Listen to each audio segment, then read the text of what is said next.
हुजूर ने फरमाया जब मैयत को दफन करके फारिग हो जाओ तो उसकी कब्र पर खड़े रहो।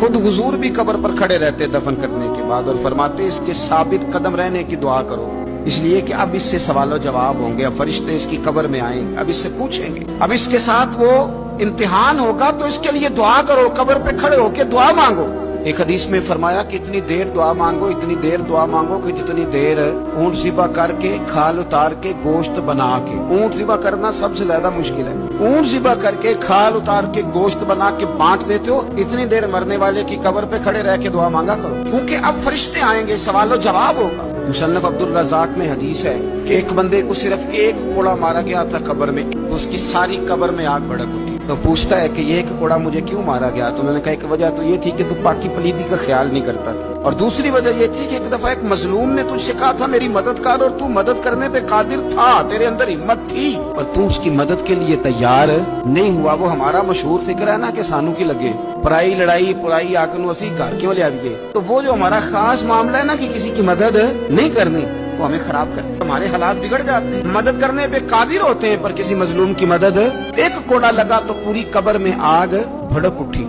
अज़ाबे कब्र से अल्लाह की पनाह मांगी जाए, डरा जाए, और आखिरत के लिए कब्र के लिए तैयार। कुरान मजीद ने कहा वैज़ल क़ुबूर बुसिरत, जब कब्रें कुरेदी जाएंगी ना, अलिमत नफ्सुम मा क़द्दमत व अख़रत, फिर हर जान जान लेगी कि उसने आगे क्या भेजा और पीछे क्या छोड़ा। मेरे अजीज, अपनी कब्र के लिए, अपनी आखिरत के लिए फिक्र करें, तैयारी। हजरत इदरीस अलैहिस्सलाम की दोस्ती हो गई रिजवान से। रिजवान जन्नत के फरिश्ते का नाम है जिसके पास चाबी है जन्नत की, दरवाजे पे बैठे होते हैं। रिजवान उस फरिश्ते का नाम है। तो हजरत इदरीस का यराना था, वो मिलने आते थे जनाब इदरीस अलैहिस्सलाम को। तो एक दिन हजरत इदरीस कहने लगे तू खुद तो यहाँ की सैर कर जाता है, मुझे कभी कराई नहीं। कहा आप भी कर ले। तो फरिश्ता आपको जन्नत दिखाने ले गया।